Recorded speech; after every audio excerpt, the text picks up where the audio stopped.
Blog Talk Radio. And thank you for joining me here today on Activating Compassion Radio. My name is Anne Nichols George, and I'm your hostess today. And Robert Meagher is one person that works with what is known as sacred attention therapy, which comes from the work of Richard Harvey. Now, today I have with me Robert Meagher, coordinating editor for the Sacred Attention Therapy Project and co-founder, vice principal, senior tutor, and registrar with the Sacred Attention Therapy online training initiative. He has worked almost 25 years in traditional corporate settings and acted in various management roles in the education, arts, financial, not-for-profit, government, consulting, and healthcare sectors. He began to see life differently in 2008 when his soul was open to new ways of living with the realization that there had to be another way. His spiritual reawakening was nurtured in 2009 when he left a senior role in a prominent firm to set himself adrift and explore a new way of living and seeing the world he lived in.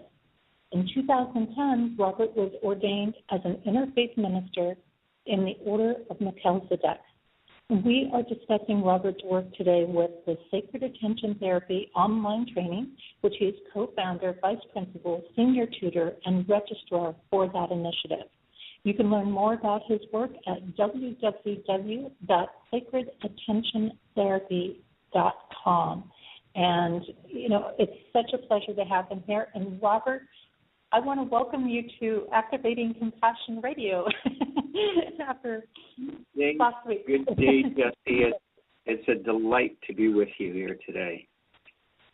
And it's so interesting because normally we have a show that runs on Thursdays, and we were talking about synchronicities prior to the show, and everything came together really nicely today for today to do the show today. And normally we have this other show that would have been running today, and they said, oh, we made a mistake in our schedule and we can't run the show today.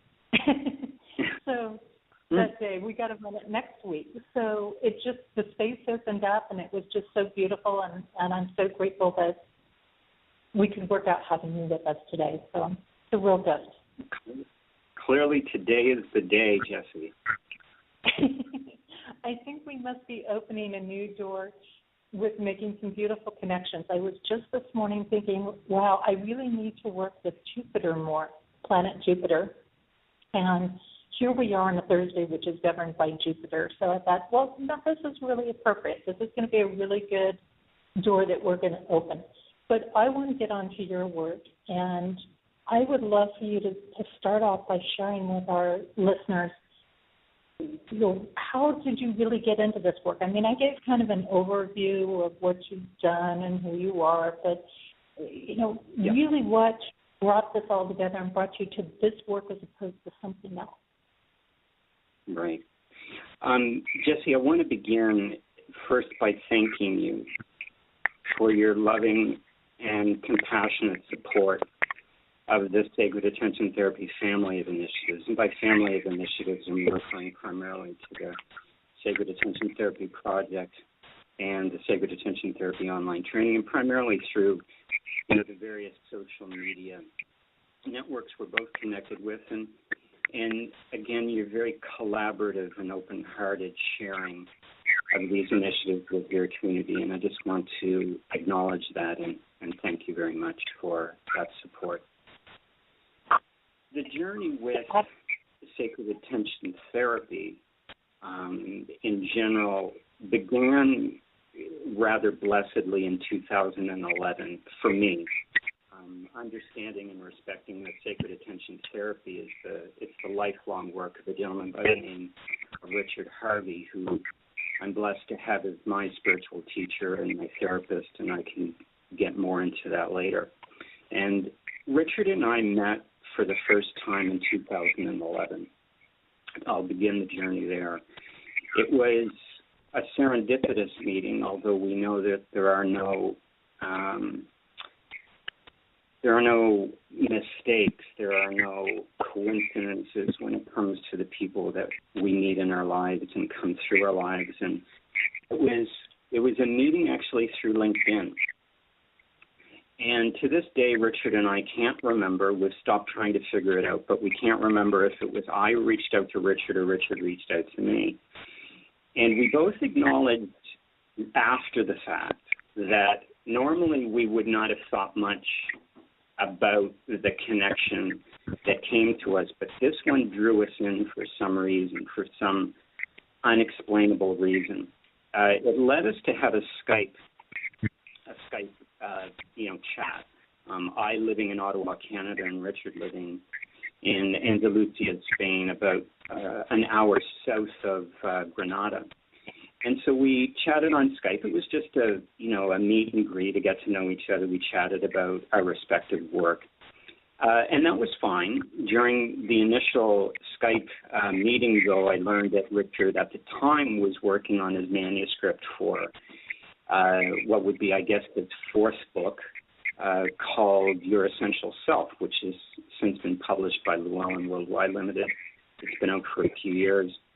But he was mentioning he was working on this manuscript, and he asked me, he got in touch with me shortly after the initial Skype meeting, if I'd be interested in reading the manuscript, just to, give him my thoughts. Well, as soon as I started reading the manuscript, I just got drawn into this whole paradigm, this whole new paradigm that he's called sacred attention therapy, which in very brief, in my words, is the symbiotic and synergistic marriage of spiritual teaching with psychological training and development. And of course, this really spoke to my heart because of my background in psychology, and then in more recent years, my path to ordination and the whole spiritual path unfolding. And so as I dove into this manuscript, I started editing, mostly content editing as opposed to structural editing. And after I was done, I passed it back to him, and he was just floored that someone would take the time and the energy to have done what I did. That really kicked off the collaborative and collegial, and might I say blessed and sacred relationship that Richard and I have shared ever since. And that led into my first exposure to his teachings through lectures in 2012, that very shortly after that, in 2012, led me to begin working with Richard in a teacher-student capacity. Richard as a spiritual teacher, myself as the student, that then blossomed and expanded into a therapeutic relationship, that then expanded into Richard becoming my supervisor for my own therapy counseling practice. All of that then, and as all of this was unfolding, it just happened so easily. It happened so effortlessly. One thing just seemed to grow and flow into another. And the first, I'd say, major collaborative venture that we embarked on was the Sacred Attention Therapy Project, which brings together therapists, psychotherapists, psychologists, counselors, healers, spiritual teachers from all around the world to work on a series of publications, the first of which, called The Labyrinth of Self, is focusing on the core elements of sacred attention therapy. It is currently ongoing. There are 8 other publications that are intended or planned as part of the 3 phases of the Sacred Attention Therapy Project. We're still in phase 1. And that's been ongoing since, I believe, 2013, that project, and will likely be going on for many more years, given the ambitious scope of the project as a whole. And then it was, as a result, and again, continuing this effortless flow with its family of Sacred Attention Therapy Initiative, it was out of the Sacred Attention Therapy Project, a request came by people participating in that project to have training in Sacred Attention Therapy. Well, Richard was already offering on a more than annual basis retreats and training from his center, from his spiritual center, high atop the Sierra Nevada mountains in southern Spain. But the location created challenges for some people in getting there. So the suggestion was, why don't you create an online offering? And when it was first brought to Richard, who then shared the idea with me, we threw around a couple of ideas, but got blocked with the challenges that we perceived lay in front of us in regard to developing and delivering this training online. And it sat fallow for probably about a year. And then it was in 2014, last spring, that it came back with an enlivening spirit to it. And we embarked in earnest on this process. And it's been just an amazing journey. I've written about it in one of my monthly newsletters, but it felt like, and still to a degree feels like, climbing a mountain. And you stood at the bottom of the mountain, and speaking in regard to the Sacred Attention Therapy online training, and you look up at the summit, you realize, I need to get to the summit. How do I even begin? Well, you begin by taking a step. And we took a step, and then we took another step, and then we just kept taking steps. We knew where we wanted to go with this, but we really didn't know how we were going to get there because, of course, there's all these technology issues involved. There's all kinds of operational issues involved. And before we knew it, we were halfway up the mountain. And you know, at a point we paused, and it's as if you look down and you realize, oh, my goodness, how far I've come. And you look back up and realize, oh, still how far I have to go, but I can't turn back now. And so we kept going. And as perhaps the paradigm of the teaching, you know, shares, we were almost at the summit, and then greater challenges presented themselves to us, and it was like that push to the summit was extraordinary. And I'm referring only to getting level 1 of what 4 levels of the training completed. And it was in early 2015, that we finally launched the level 1 of the Sacred Attention Therapy online training. Levels 2 is currently in development, and level 3 and level 4 will be forthcoming. But it's just been all along the way, from the very first time Richard met by LinkedIn, and then the Skype meeting, and then all the other collaborative ventures and projects that have built and built and built and built. All of it has been rather effortless. And might I say, because this is key to the whole Sacred Attention Therapy paradigm, it's been ego-less. And it has been fundamental to our joy and our success in working together and collaborating together. And it's just been a wonderful, wonderful journey to date. You know, there's so many little tidbits that I'm pulling that are really big things from what you're mentioning here. And, of course, I did have Richard on as a guest a while back with his work in Essential Self, and thoroughly enjoyed having him on the show. I mean, it was so much fun, and just the energy was so beautiful with him, and thoroughly enjoyed that. So people that missed that show, by the way, I encourage you to go back and catch that in my archive. You can do that on my page of the Main Street Universe tab on my website, JessieAnneNicholsGeorge.com, and look up Richard Harvey or The Essential Self to get more of an idea of where we're launching from with Robert here. So when you came to me, it was a no-brainer that I wanted to have you as a guest and to share this work because I believe how powerful it is. But you mentioned some things, and that's so true. Your example of climbing the mountain, that sometimes you start one step at a time. You know, if you're going to go be a rock climber, you don't always know the path you're going to take. You step back, you look at the mountain, and you go, okay, this looks like it's the good path. I can see where the crevices are, or here's a line there that looks like I could get up. That's going to be a little trickier. And you start to go up, but oftentimes you have to change course as you're climbing that rock, as you're doing rock climbing. But there has to be an openness to say, I'm going to climb the rock to start with. Yep.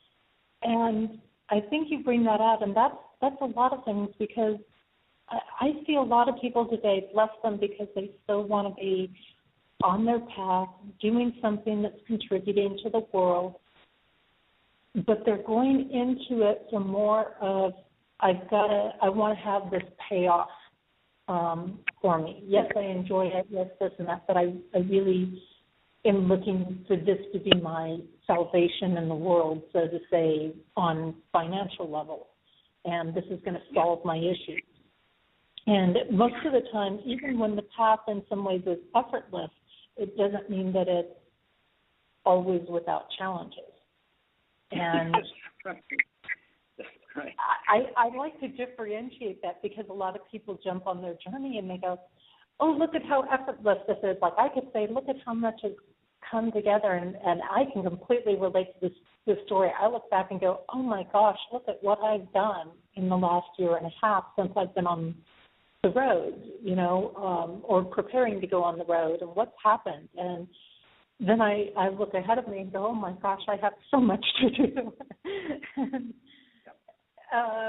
But you bring in some very big keys, and that is the two keys that I think that really separated out that you mentioned is when we shift into doing this from an ego-less space, and when it becomes fundamental to our personal joy.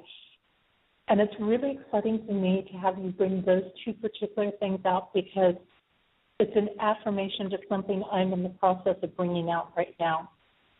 And yesterday somebody came and started talking with me, and I couldn't help myself but to share it.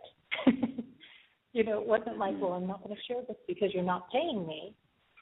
It was just like I wanted to share it. And doing this for myself is bringing so much joy. Like I'm seeing there's so much excitement with it. And for a person who's delved into many, many different aspects of spirituality, that's an exciting piece for me to connect with. So, yeah, you're bringing up some big points with this process here.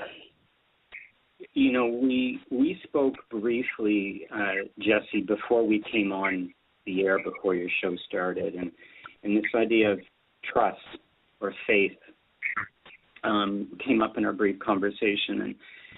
And trust in life, and you might call it faith, is something that is a real focus in my life. Trusting that where I am is exactly where I need to be. If it doesn't appear, like that's where I want to be, it's a, backing down of the ego, letting myself rest into life. And I think where in my previous life, where I've become misguided is I always thought it was a giving up on life. And you just can't do that. You fight it. And it's not a giving up on life. It's a giving into life and going with the flow of life. And there's something I've recently come across within the past month that also in this vein of trust and faith that very much resonated with me, and I want to share. And it's this idea of so many people, and I can relate to this, go through life on this quest for their purpose in life. They try and seek their purpose in life. And there's nothing right or wrong with that or good or bad with that. It is what it is. But I think too few of us come to accept that, I think in all cases, life is constantly presenting its purpose to us. And if we can simply become aware and give into that purpose, there's an amazing amount of peace and joy that can be accrued from that. You know, again, this wonderful teaching was, you know, most people go through their life searching for the purpose in life. And yet, all along, life is offering its purpose to us. And like in so many spiritual teachings, it offers us to look at the world the exact opposite to how we've been looking at it up to that point. And I think there's a deep truth in this idea of know that life is offering you your purpose, and you need not look for it. You need not search for your life purpose because it is offering it to you. You merely have to look, listen, and accept. I think those are huge keys, and they're 3 really simple steps. You know, this is where we get into, sure, there's a whole lot of layers there in that simplicity, but yeah. At the same time, it is that simple. And I think the first step is, well, they're all, but I was going to say just the first step, but I think the hardest thing sometimes for people is to just stop long enough to look and to listen. Mm-hmm. And, you know, that's an uncomfortable space for a lot of people. From my observation, they like to get so busy, and I'm going to go out and I'm going to do tapping, and this is going to you know, pay the bills, and this is going to do everything. This is going to be great, and I'm contributing to the world, or I'm going to go do this, and now I'm going to learn that. And then the whole process of that, they're never stopping. They're never stopping and looking at the tree, looking at the way the building's constructed, or whatever else. Just stopping long enough to go, what is life showing? Yeah. And you know, I think that's such a powerful piece. And then once people kind of get good at that, the listening piece is a challenge sometimes for them, because when we get to the listening piece, oftentimes we're getting things we don't want to hear along the way. Yes. With that. But our life lessons, but life is offering us a lesson. And Jesse, if I may, I think it's a wonderful opportunity to bring a little bit of the sacred attention therapy paradigm practice into the dialogue. And for those who are not familiar with Richard Harvey's work, and I hope, you know, if anything, the dialogue I'm having with you, Jesse, will invite people to explore further. And I'll mention it now and hopefully a number of times before we leave each other today. But the website is www.sacredattentiontherapy, all one word, .com. The whole sacred attention therapy paradigm, and of course the project and the training that I'm blessed to be part of, it's based on Richard Harvey's lifetime of work developing a model for spiritual awakening. And it's what he refers to as a 3-stage model. And very quickly, stage 1 is journey of self-discovery. Stage 2 is transformation into authenticity. And stage 3 is union with the divine. Those are all words that, and I'm paraphrasing, Richard may describe them a little differently. What is very interesting, and I remember what captivated me when I began studying his body of work, was that, and I'm not going to go giving a percentage, although Richard does, I will just say that the majority of people walking in this time and space will never move beyond stage 1, journey of self-discovery. And what this is, to draw a parallel, is that discovery of who you truly are, parallel to other spiritual teachings. What makes sacred attention therapy, what differentiates it, perhaps, from all the psychologies and the Western psychologies and the Western therapies, psychiatry, psychology, psychotherapy that have preceded it is that with sacred attention therapy, one is actually encouraged and invited to divest oneself of the ego processes, to shed the layers. And this is primarily done through the heart. And the process is forgiveness. So through sacred attention therapy, we are invited into an awareness of who we think we are, which is not who we are, but who we think we are, based on our early childhood conditioning. And therein lies some of the parallels to Western psychology and humanistic and transpersonal psychologies. To move beyond that, but it's only through awareness, into discovering who we really are and transform into our authentic selves, which only then can we begin the truly spiritual journey. But that's when we move into stages 2 and stages 3 of the 3-stage model. But this awareness can only begin once we stop, as you talked about and suggested earlier. And that can be a very difficult thing for people living in this time and space, because we're just bombarded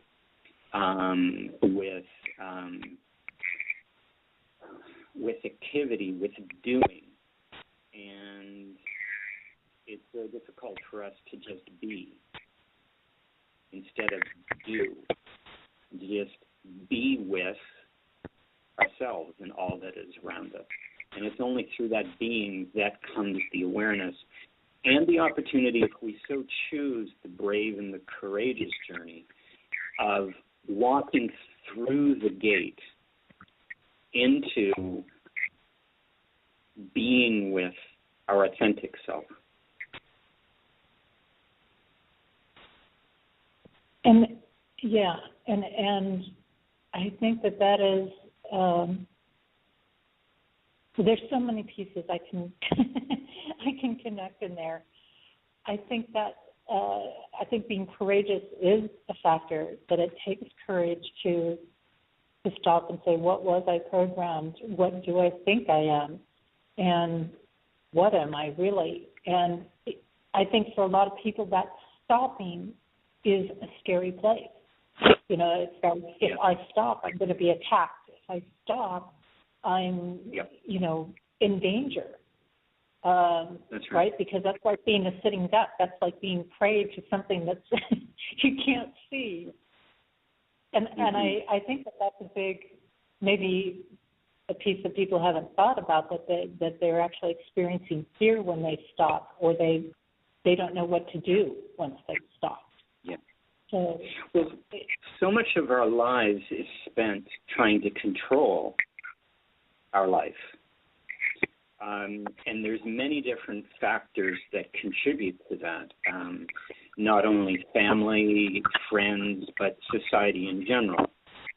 We are taught from a very early age that, we're in control of our destiny, and we need to control that destiny. And there's an interesting book by a gentleman by the name of Alan Watson. And the title of the book is A Healed Mind Does Not Plan. And the whole book, it comes out of the teachings of A Course in Miracles, if you or the listener is familiar with it. And the message of the book is that planning is not bad. There's nothing wrong with planning. There's nothing wrong with trying to control. But we need to understand why we're trying to control and why we're planning. And it's very simply, we're doing these things, we're planning, we're trying to control out of fear of what would happen if we didn't. And he uses just some, very simple examples. For example, making up a grocery list. To go to the grocery store. Well, there's nothing wrong with doing that. It can be very helpful. But we do it because we fear what would happen if we got to the grocery store and we didn't have a list. Well, my goodness, then we'd forget the apples, or we'd forget the flowers, or we'd forget the eggs. And then what? And it's just one fear after another. And we become almost immune to the covering up of the fear, and it becomes the way we live our lives. So again, there's nothing wrong with planning, and there's nothing wrong with trying to control, but we need to understand, we need to get out of the surface of life, dive below the surface, and understand the reason we're doing it is because we're afraid of what would happen if we didn't, and where it would leave us. And where it would leave us is in a place that's very uncomfortable for the ego. It's a very uncomfortable place to seemingly be directionless, to seemingly have no place to go or strive for. It can be a very uncomfortable place to be, and it's a very courageous person who is willing to go to that space and learn for themselves the truth of that space. Well, you've really brought out some big stuff here, and I can thoroughly relate because I feel very directionless right now, and it's not a comfortable space. I'm literally like, okay, what's next? I have no idea what's coming up next month, the month after, and I'm a person that's always liked my plans in place. Like, okay, here's my tour schedule for the next 4 months, and I'm all good with that. And so you're bringing out some hidden fears that most people don't tap into. We think that we need these different things, and it's like, but I'm afraid, like you say, of forgetting this or not having that, or what happens if I go to a venue and nobody shows up, or, what happens when the money runs out and I'm wherever, and I've had people, and they ask me, well, what's next? Where are you going? And I'm like, I don't know right now. I literally don't know. At certain points, like I have different options that could go depending on this or that or that. But tapping into that fact that there's really a fear and to understand. And I think this is one of the things when we talk about all of these different things that are out there and philosophies and thoughts and positive thinking and law of attraction and whatever else. These are some of the hidden fears that we don't tap into when we wonder why are these certain things manifesting in our lives, not realizing that we've got all of these underlying fears going on. Yeah. With it. So, these fears are all opportunities. Should we choose to rise above them? There's a wonderful offering in regard to fear being an acronym, and it goes something like this: fear can be looked at in one of two ways. It can either be fear everything and retreat, or face everything and rise. And I think it's a very wise way of pointing out the only way through our fears is to go through them. For as long as we resist, they're going to remain. I think it's Wayne Dyer, and I'll certainly invite anyone to correct me who's listening. But I believe it's Wayne Dyer who says, what we resist persists. As long as we resist something, it's going to stick around. But it's only when we face it that we finally transcend it. And it's so much the case with the ego, and it's so much the case where the sacred attention therapy brings you is to come face to face with this illusion that you've created of yourself through your family beliefs, through your life statements, through your character strategies, through your subpersonalities, through your emotional behavior patterns, and other things that allows you to step back, look at yourself in the mirror, and realize what you're looking at is an illusion. And once you face it and overcome the fears that you've taught yourself and you've taken in as truth, but have come to see the illusion, it's only once you get through that and break through that, again, you come to know the divinity within you, and you come to know the blessed, light-filled being that you are. And life takes on a whole other meaning. Life takes on a whole other dimension. And for me, anyway, I cannot assume to speak for anyone other than myself, but for me, anyway, a much more peaceful and joyful place to live and be. Yeah, and I think that's the thing. Really, that just whole facing things, and I think that's scary for a lot of people because, it used to be, say you jump back even 10 years ago, but if you look back 10, 20 years ago, facing a fear was, oh my gosh, I can't take a vacation this year, Right.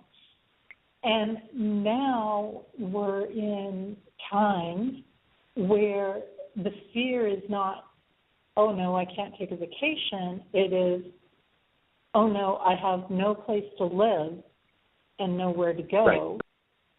and no job and no work. I mean, the fear is now hitting the basic needs versus the extras in life, or the extra pleasures, so to say, in life. Now, I want to see if I can tie something in here, because one of the things that I mentioned when I introduced you is that you're an interfaith minister in the Order of Melchizedek. And Right. explain to us a little more maybe about what that is and how that ties into the sacred attention therapy, because I think that's not one of the more commonly heard belief systems, and it is one that I'm a little bit familiar with because I've got some background and some things that are related to that and connected to that.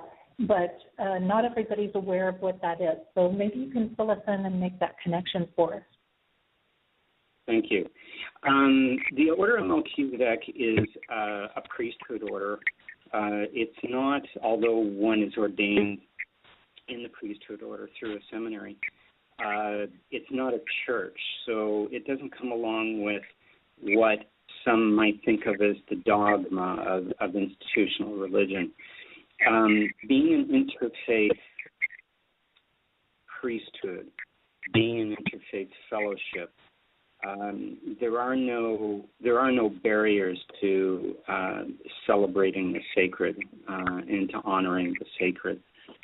That journey began with me in 2009. If I may, just a little bit of background, Jesse. When I left corporate Canada, as I refer to it, in 2009, I had no idea where I was going and what I was going to do. My colleagues, friends, at best, thought I was reckless to do what I did. Worst thought was crazy. Because I also left in a trough economy. So the economy had taken a bit of a spill, and we're at the bottom of this, and we weren't sure if there was any further to go. And I was leaving, a six-figure salary with benefits and all of those things to, in effect, go nowhere. Didn't know what I was going to do. Certainly didn't know what my next job was going to be.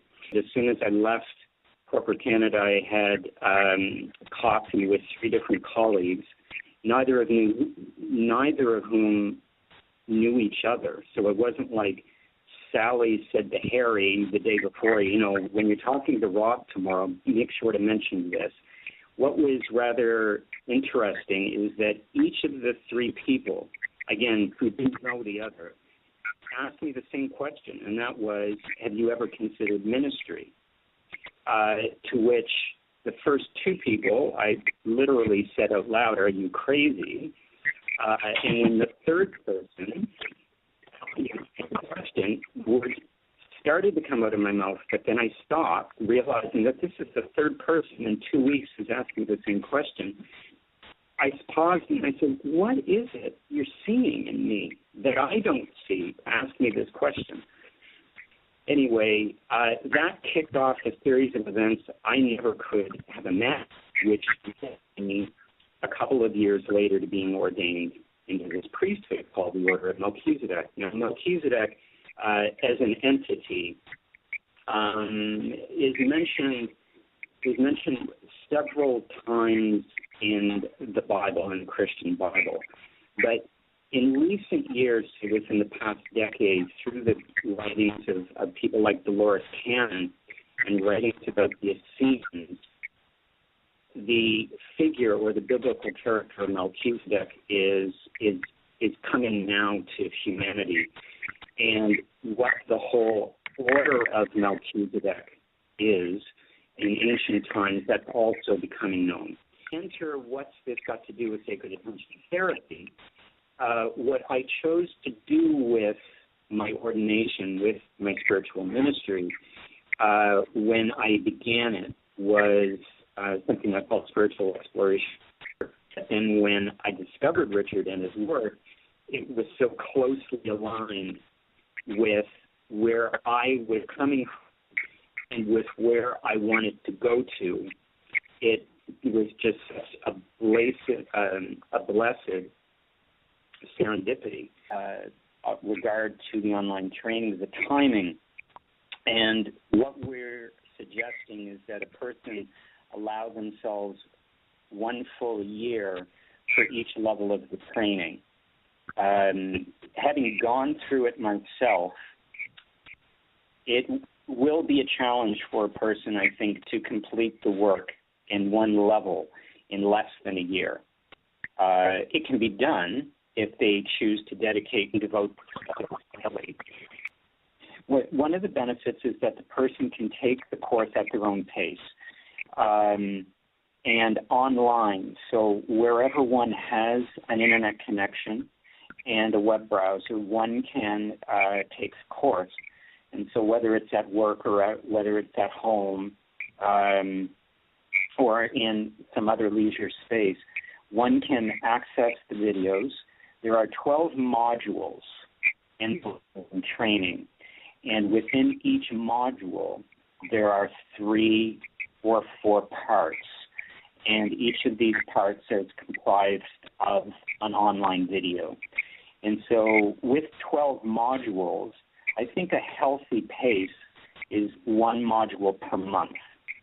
Hence my suggesting earlier that a 12-month time period, I think, is a very reasonable goal for a person going through the course. I personally took longer with level 1, but that's just me. In every module, there is the invitation to explore teachings and readings beyond the lecture content itself, and there are many examples of other books, other work that one can explore to expand their work or expand their learnings offered throughout a particular module within the level 1 training. So again, just to recap, there's 12 modules within the level 1. We suggest that 1 module per month would be, I think, a reasonable pace to go at, allowing you to complete the 12 modules within a 1-year period. It is online and it's self-led, allowing you to go at a pace that works for you and at a space that's convenient for you, so long as you have access to a web browser and an internet connection. And I'm glad that you mentioned that you took longer than that going through it, because I did.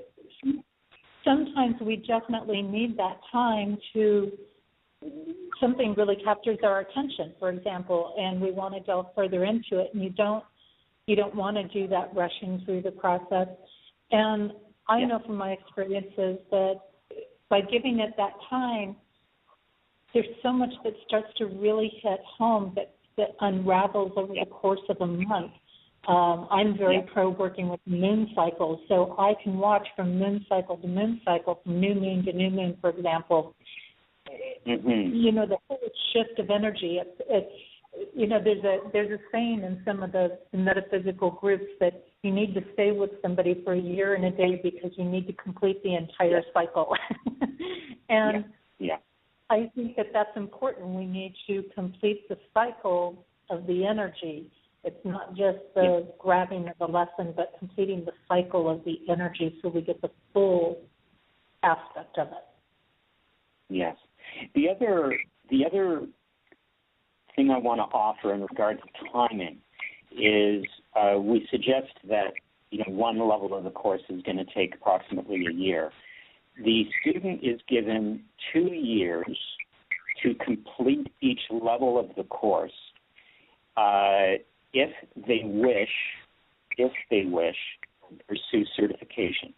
So if a person or a student does not wish to pursue certification, take as long as they want and take as many years as they want each level of the course. If you wish to pursue certification, and if one does, there's a series of exercises, and then there are some sections that one is as part of the certification process, that gives the student a 2-year window to complete the level of to apply and go through the certification process. So while it is self-led and one can go at their own pace, if you do decide you wish to pursue certification, the window we invite is to complete the level of training within 2 years. Okay. And I think that's important because there are some options with this, from what I noticed, that as people progress through this, there are options for them to take on like sort of a mentoring role or a teaching role. And this as well, am I correct on that? Yeah, there's many opportunities to be involved, to have a dialogue with myself as a tutor and Richard as a tutor, and to stay involved after the project. So all students are invited throughout their training to undergo their own therapy and or counseling. And the student is welcome to select a therapist or a counselor of their choosing. We have available a list of therapist counselors on the website that incorporate sacred attention therapy principles and practices in their own practice.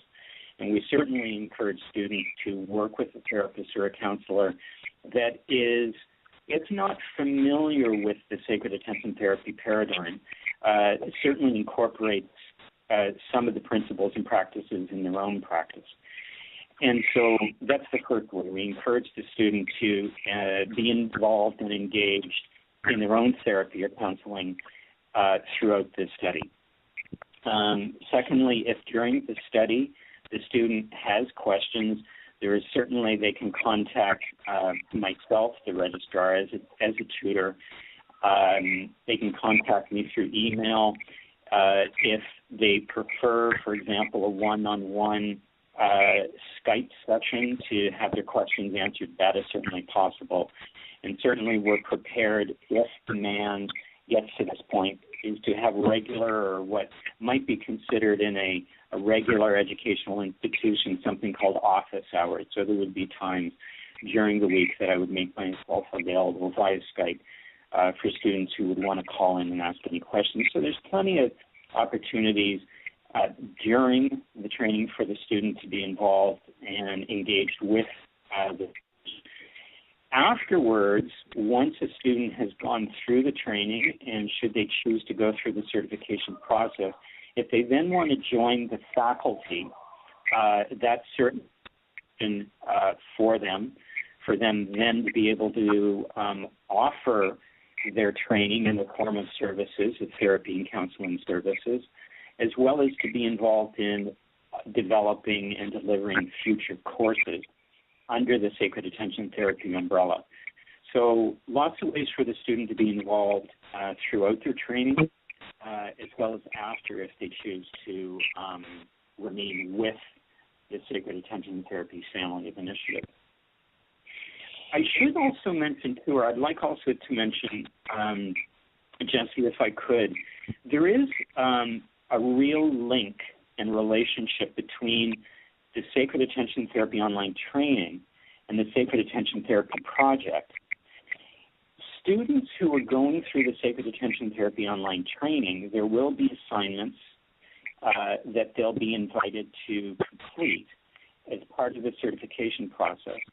And one of the assignments is what we're referring to as a major essay, or in a traditional educational institution, what might be referred to as a thesis or a dissertation.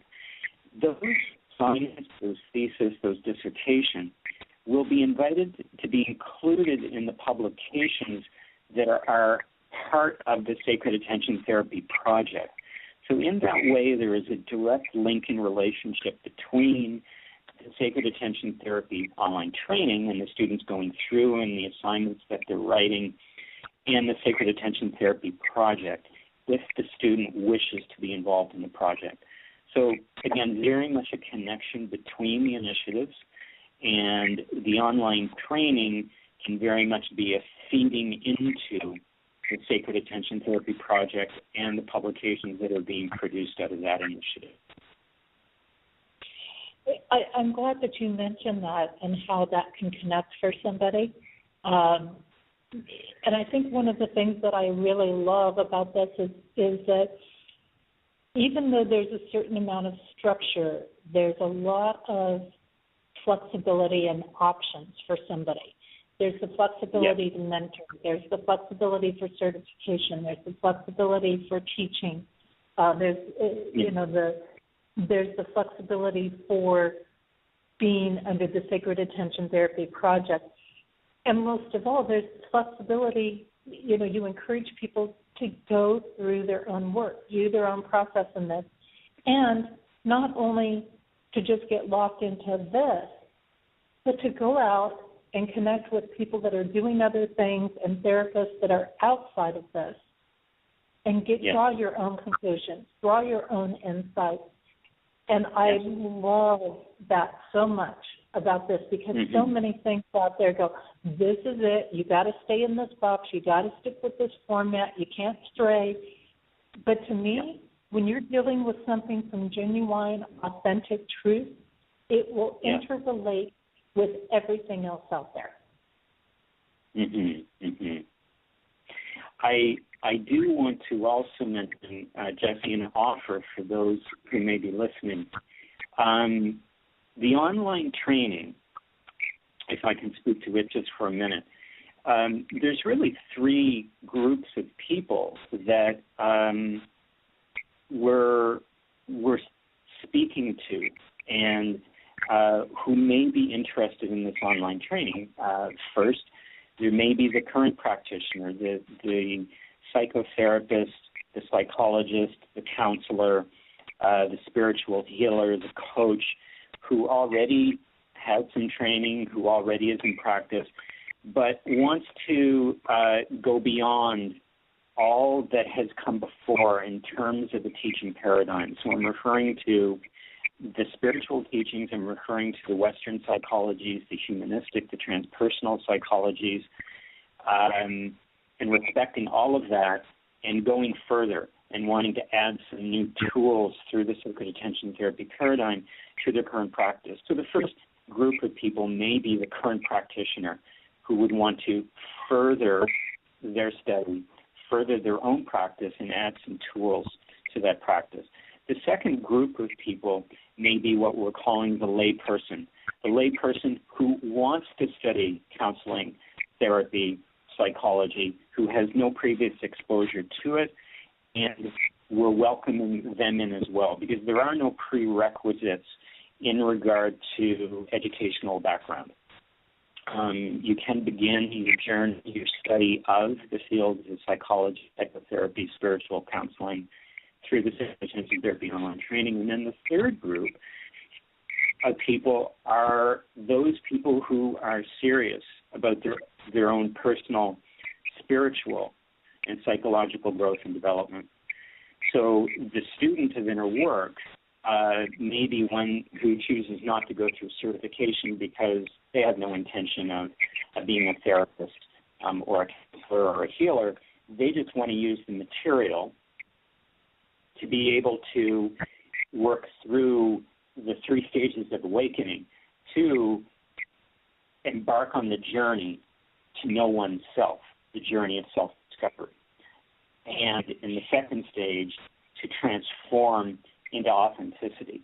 So the serious student of inner work, of psychological and spiritual development equally, may be drawn to or may enjoy the Sacred Attention Therapy online training. So again, 3 groups: the current practitioner, the second group who wants to study counseling, psychology, spiritual healing, call it whatever you want. And the third group is the serious student of spiritual and psychological development and growth.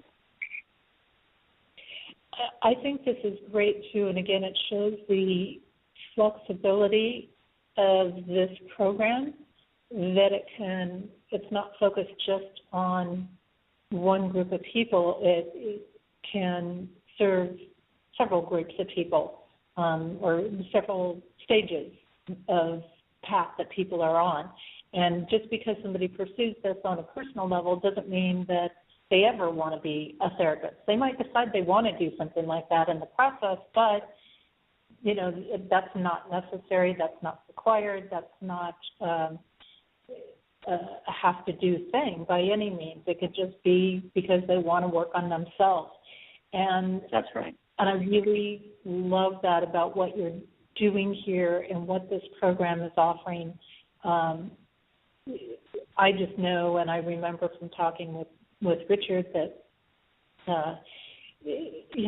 the level or the quality, the insightfulness of this work is so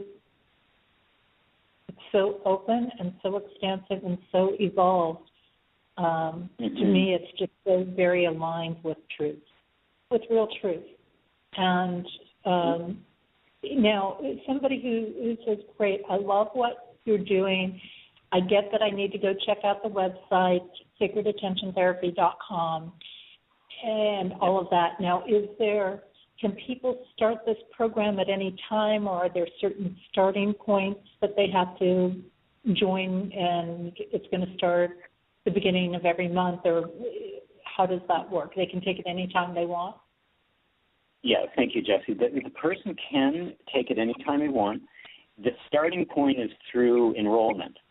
So if one goes to sacredattentiontherapy.com, underneath the main menu item, SAT, which stands for Sacred Attention Therapy Training Online, there is an enrollment form menu item.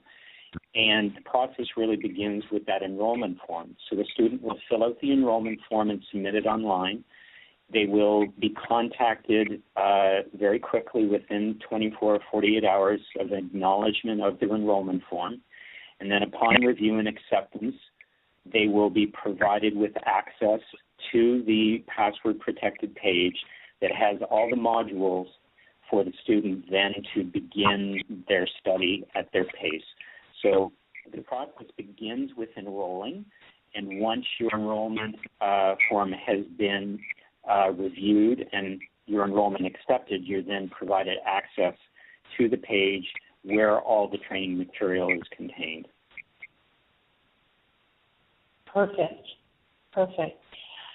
I just absolutely love what you're doing here, and I love that you connected with Richard, because over the years I was watching his work, and I was seeing you come through on different things. And I was watching your work for many years online, and I know I connected with you very early in getting into some social media things for myself. That's right. And I just, when I heard you had connected with him, I was like, okay, there's something powerful happening there because I know these two people. And it was a little bit of a surprise, but then at the same time, I was like, oh, this is going to be really, really good. So I was so excited to see that happen and to see that connection there. And so you're very intuitive, Jessie, because I recognized almost immediately in the connection with Richard, and this was even before we began working on the Sacred Attention Therapy Project, the online training, that there was something rather divine about our connection. What people may not understand is Richard and I to this day have not met in person. And we both look forward to that opportunity. But there is something beyond either of us, beyond both of us, that's at play here. And we both recognize it. And there is no doubt in my mind that this is clearly Spirit is at work with the family of Sacred Attention Therapy initiatives, with our meeting. It is clear to me that this is someone was intended to come into my life, and how blessed I am for that connection, as I am with you, Jessie. And it feels right. It feels good. It feels like I'm where I'm supposed to be. And Richard and I, although I can't say we agree on everything, there has been such an alignment in our spiritual teaching and our spiritual learning, in our philosophy about life. There's been such an openness to learning from one another. There's been such an openness to working together for something beyond ourselves. I think Richard and I's own personal ministries are very much aligned, although Richard may not use that word ministry in referring to his work, although I certainly see it. Coming from the perspective I'm coming from is that so much of his work is indeed a service to humanity. But there's just a wonderful synergy that is coming out of the work we're doing together, and I think we both realize that this is something far beyond us as individuals and as a partnership than either of us could have ever imagined or frankly can even explain. But it's something that is very nicely coming together. And it's a joy to be a part of. It's just an absolute joy. Well, I completely agree with you, and I think people are going to get a huge amount of value out of this program. It will be life-changing for them, no doubt about that. I want to thank you for being on the show. Our time is winding down here today with the show, but I really appreciate you taking this extra time to come on and allow us to present this work and to share with people what you're doing and what's going on, and to just give that time to us and your thoughts and your energy and your insights. Jessie, I want to thank you, and just two last reminders. The website address is www.sacredattentiontherapy.com, and I'll let the listeners know that if they are interested in any of the initiatives, the online training or the project, we have monthly satsangs whereby people can Skype in and have any of their questions answered with a session with me, and we're offering it at the end of June, the end of July, and the end of August, and certainly we can extend those if interest and demand requires. But if, again, you go to the Sacred Attention Therapy website, you'll see a link to the satsangs, and you can find out more there and sign up on the website. Well, truly, truly wonderful. Thank you so much for being with us. It's just really been a gift today. I appreciate it. Thank you, Jesse.